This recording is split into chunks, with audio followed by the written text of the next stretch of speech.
got into high school, and things kind of went downhill from there for a while.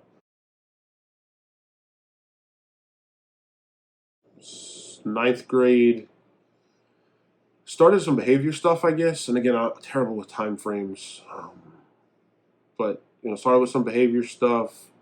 Um, I don't even really remember ninth grade, other than different basketball coach, which might have had something to do with it. Started just acting out. I At my school, I was so you back then it was three lunch detentions. You got a detention. Three detentions. You got in school suspension. Three of those you got out of school suspension, and then you were kicked out. It is a blessing that you did not go to public school. Right? Homie, So you would have been expelled. But I was one. If I remember correctly, I was one lunch detention away, or was that my junior year? At one point, I was one lunch detention away from getting kicked out. Um, but so end of ninth grade year, I was asked not to come back for whatever the reason. Again, attitude, behavior, probably grades. So I changed to the third Christian school. So I went elementary, I went to one, middle school in ninth grade went to a second one, Harmony, and then sophomore year went to Chapel Field. Um, and that was a rough year. I started drinking. Bet you didn't know that, Mom. Started drinking pretty lot.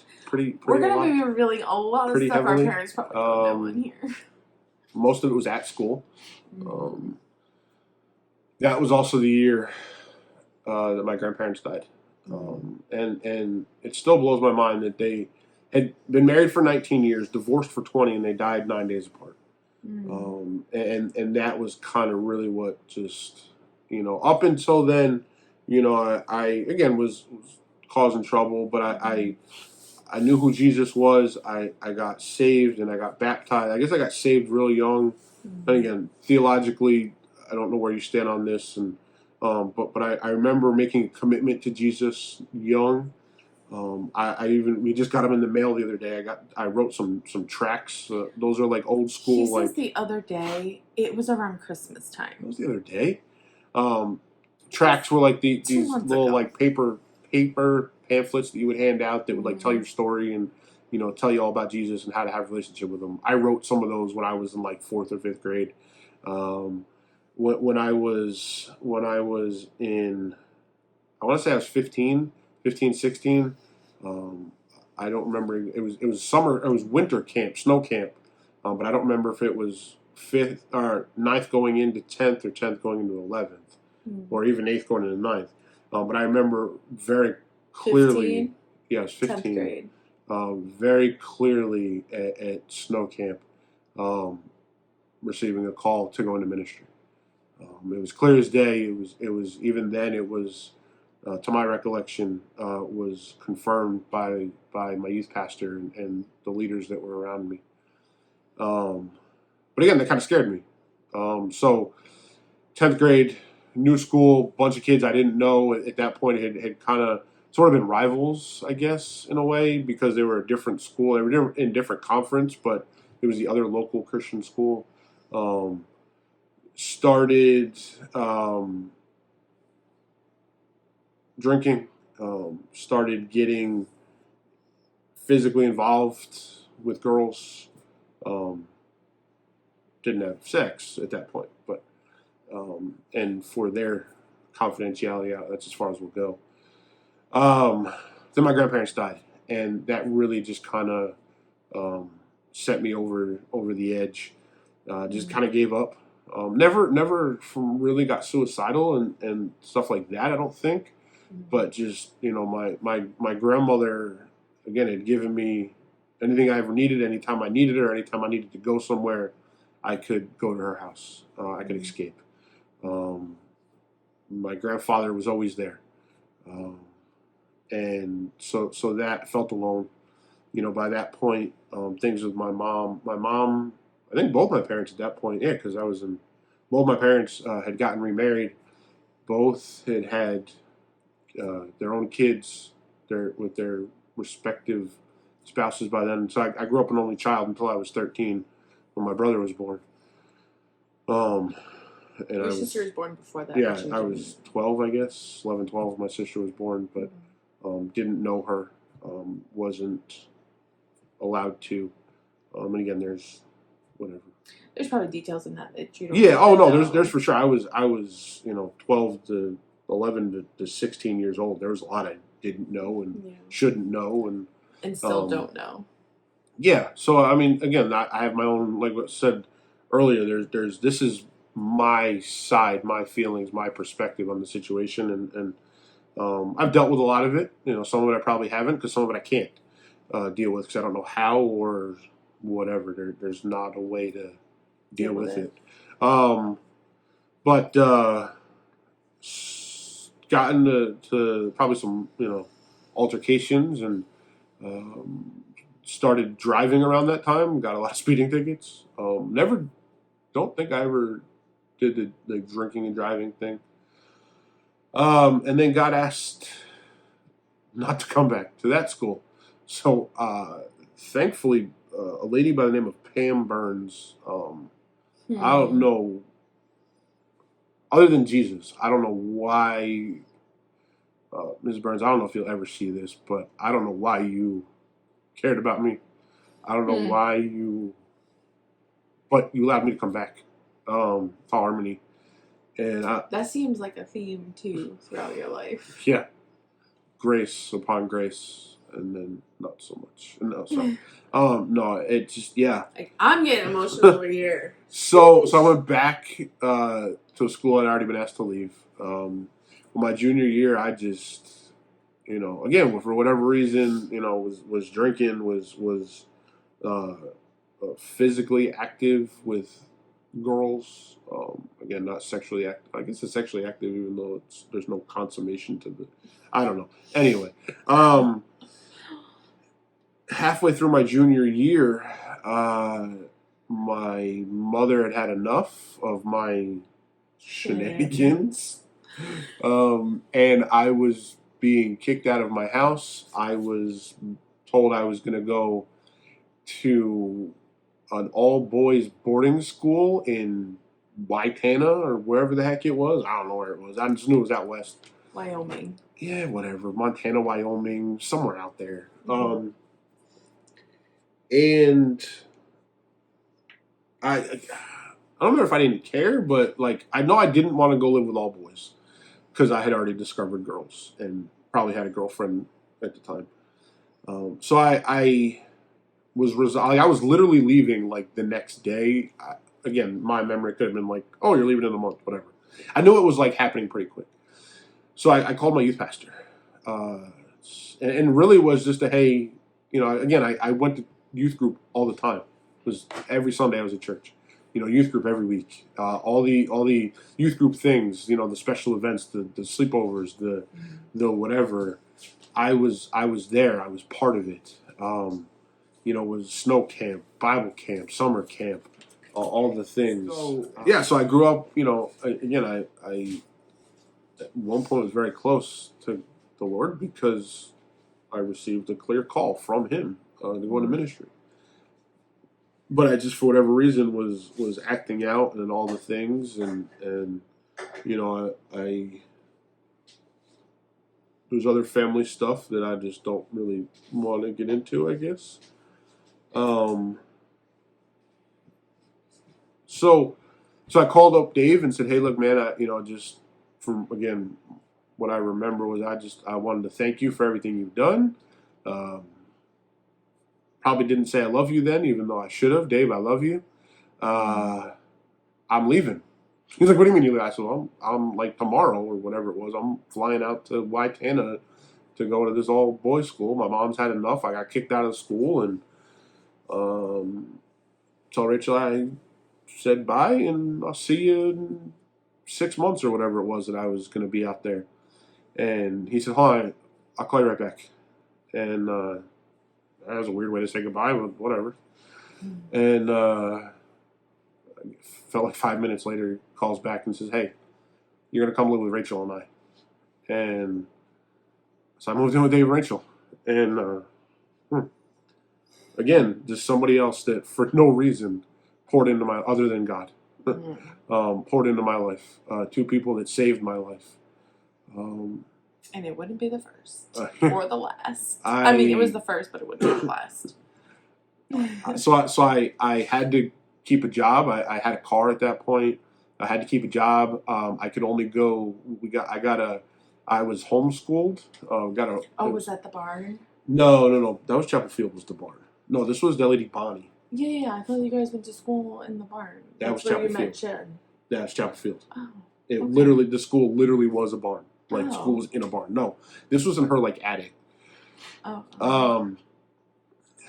So I got a private tutor again. So I was homeschooled for a version of it. So I could only go there. I could only go to work, and I had to, and like church and youth group. But and so for 6 months, something like that, I lived with Dave and Rachel. Anna was a couple years old. Katie had just been born. I can still remember. Grown up and married now. Yeah. I can remember, like even years later, after I moved out, and still, go over it, and they would always say, "Dale, that's Dale's room. That's Dale's room." So again, just two people that followed what Jesus asked them to do, told them to do, and took in a 16-year-old kid who had an attitude problem, who was an idiot. They took me in, and they loved on me, and they cared for me. Mm-hmm. And then my senior year, went back to Harmony because I'd finished. I had done all the things. Went back to Harmony and really kind of didn't care. I was just there. Were you back at home at this point? Yeah, I moved back home. Somewhere in there, I don't remember if I. Why did you move back home? Like it was. Oh, because that was the terms of the. I don't know. Agreement. Yeah. Gotcha. And I don't remember all the details. There might have been more to it than that, but. So I made it very clear my senior year that if I didn't graduate, I didn't care. I was just gonna flunk out. I wasn't coming back for a 5th year. I was just gonna. I'd already had a job and was working and making money, and so I girls, cars, yeah. And again, I don't remember if I moved out during my senior year, after my senior year. I'm really foggy on that even now. Like I just don't. My mom and I. Well, if you were 17 years ago, it was during your senior. Yeah. But I don't know, because there's times like we've talked about it, and there's like things don't add up. But again, I don't remember time frames. But so it got to the end of my senior year, and again I kind of told the line, but I just didn't care. I would show up and I would cut class, and it was with a senior class of 10 people. How I cut class every day, I don't know. We'd go in the gym and just play basketball, and go to work, and still going to youth group and stuff like that, but just didn't really care about that kind of stuff. Didn't care about church, and was just kind of going through emotions. That's what my friends were. That's and which is crazy to even think about it. I don't think I've ever really thought about it in this perspective. Is even though I had pretty much just given up on God, my friends didn't change. Like I didn't go out into the secular world to find new friends. I still hung out with the kids from youth group and the kids that I knew, and I'll tell you, there's Jen, who we affectionately call my sister. We've been friends since 10th grade. We met in 10th grade, and we've been my friends. ride or die. So we've been friends, siblings. I mean, like she's literally like could be my twin sister. Like if you. It's scary. We don't It's one of those things like we don't tell people that we're friends. Like I introduce her as, hey, this is my sister, like sister-in-law. We literally can be twins. I mean, personality, like humor. We used to just go to the mall. Well, we still do. Like we go on vacation every year, and we'll like sit and just like make fun of people. And we used to do that at the mall, like for hours. Just so. But and there's some other people that I met at youth group and back then that that still are connected with, that still talk to frequently, and played a pivotal role in my life growing up.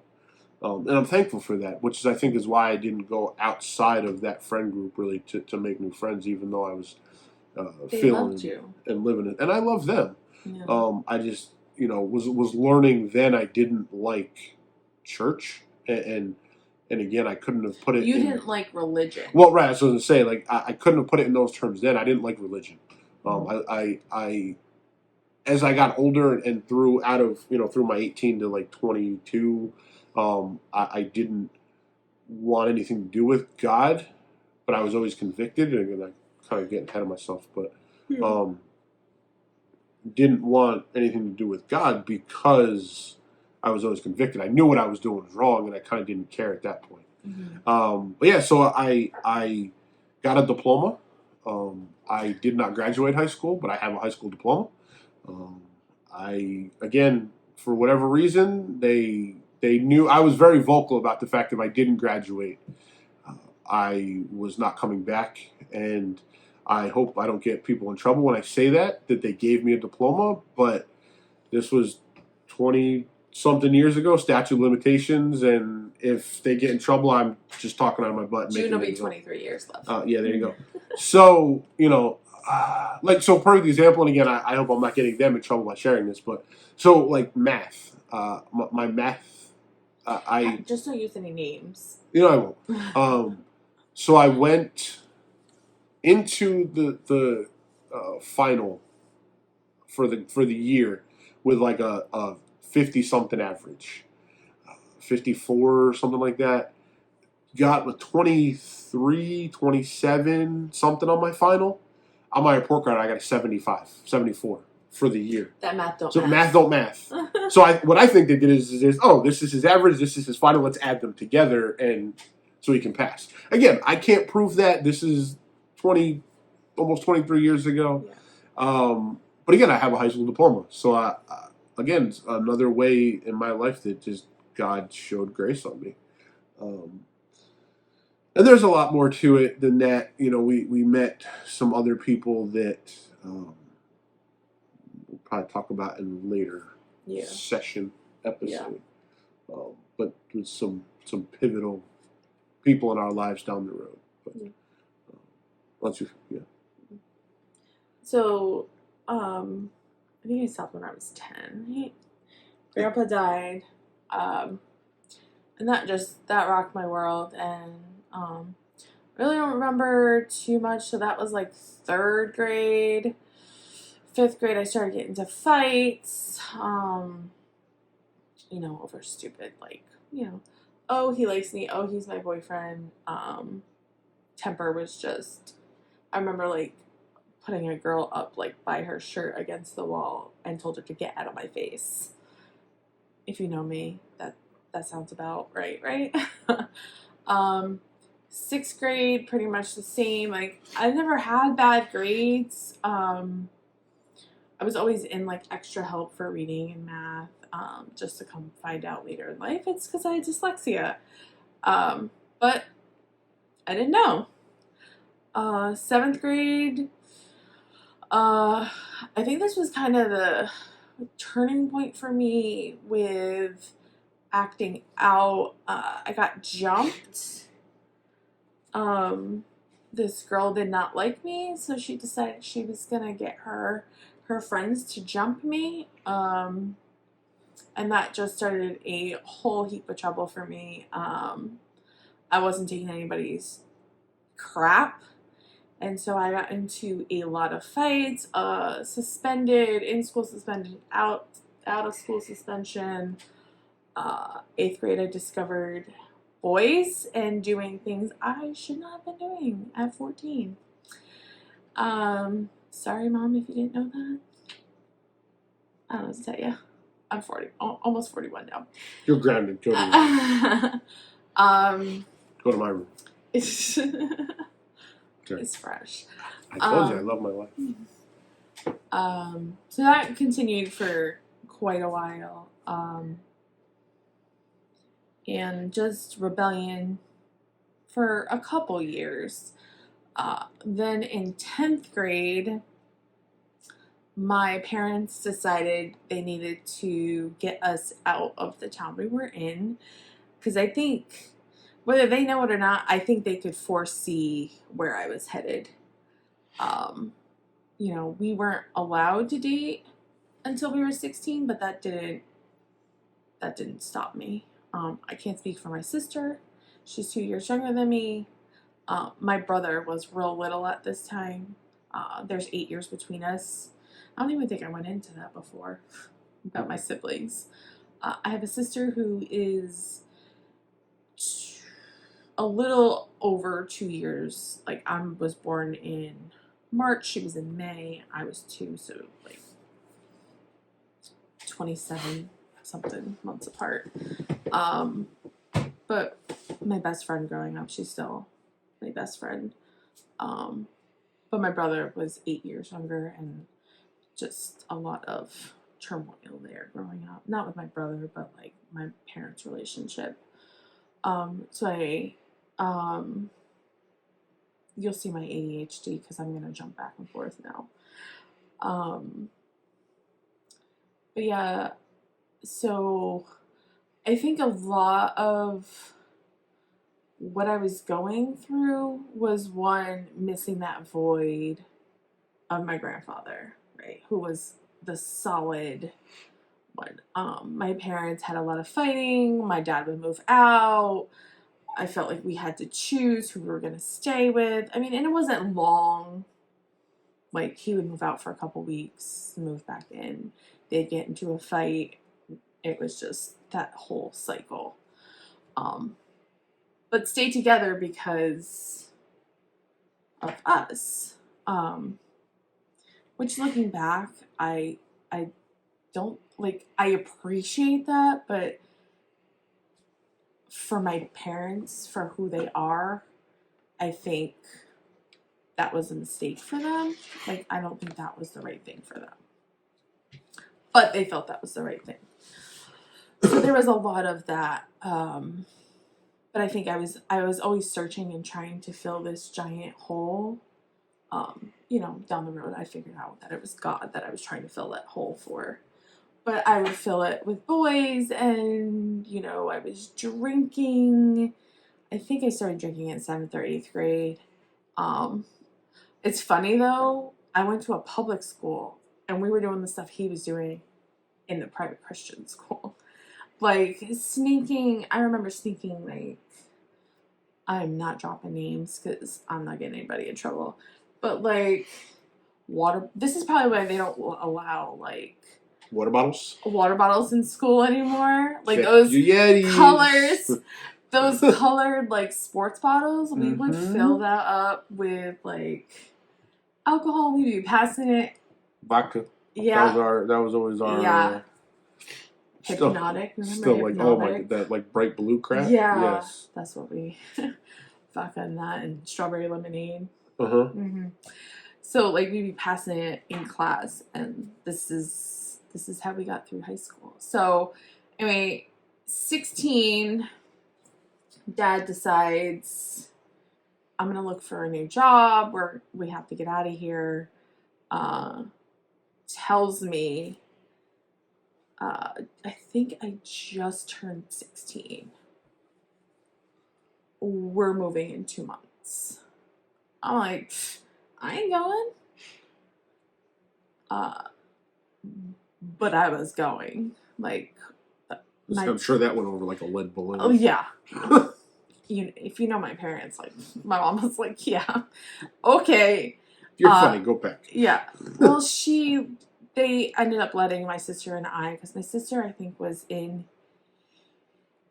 8th grade. Yeah, because we're 2 years apart in school. So she was in 8th grade, and I was in 10th. So they let us stay with my uncle and my aunt and finish out school, and then we were going to move in that July. They moved in like that April or May. I mean, this was a really long time ago, so my dates might be foggy. Still doing the same things. Really involved in, I guess you would call it, a youth group at the Catholic Church. But like, we talked about God and, you know, learned things, and we had these great moments, but then as soon as it was over, we were partying.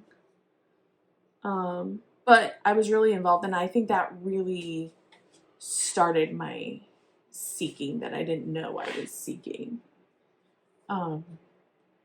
So 16, moved to Missouri, Sedalia, Missouri. So my junior year, I started a brand new school in a brand new place. State. A different state, super far away. This is before text messaging, and the internet was there, but like it wasn't like not everybody was on there. No. Not like when we were Doesn't like still have to a year buy or the two disc later. for AOL. Yeah, dial up. We old. So like I wrote letters back and forth with Crank out shit. with some friends, but I really tried. Like, oh, this is gonna be a clean slate. Like I can reinvent myself. Nobody knows all the things. That didn't last too long because I was still me. So doing the same thing I was doing, just with different people. And I was actually doing like super well in school. Where when I was in New York, I was just getting by. Like summer school after summer school, like I failed things. I never went to summer school.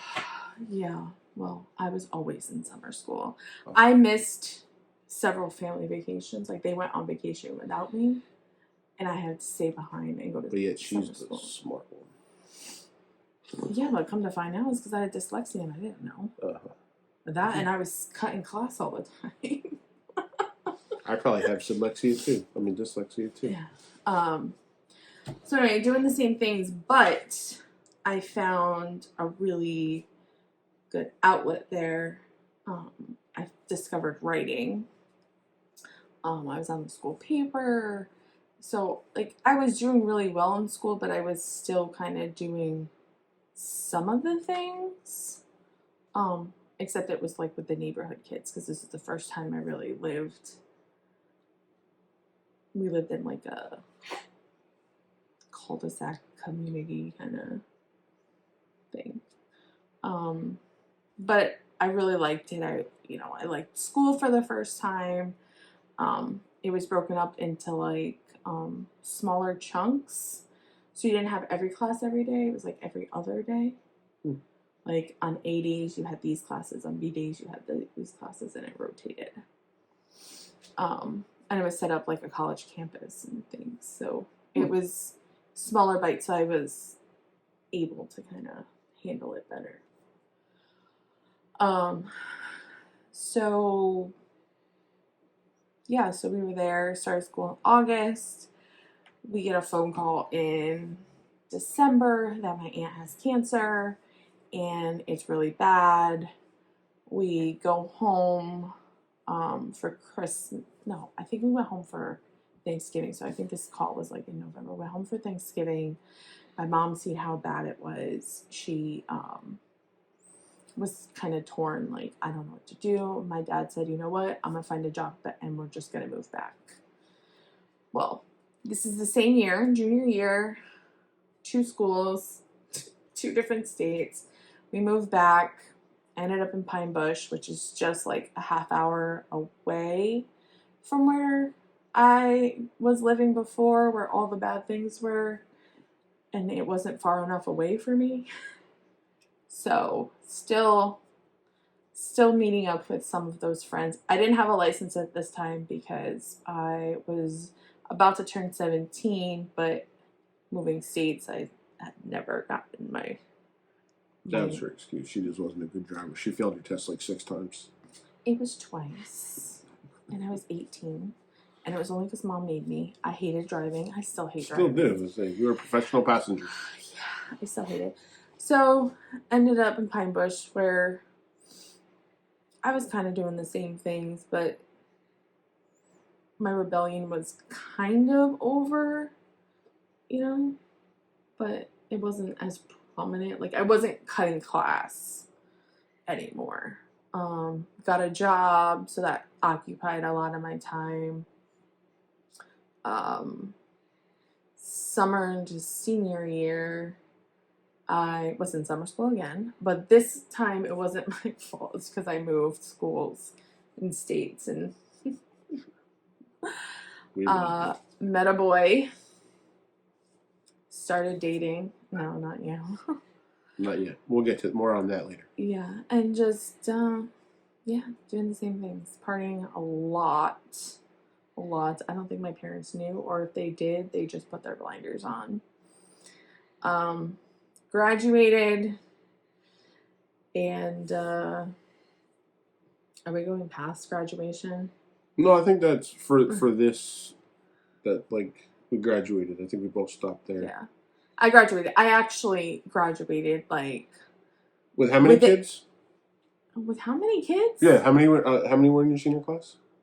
700, 500. We had 10. Yeah. But I graduated, so I went from like a CD student in the beginning of high school and ended as a like AB student.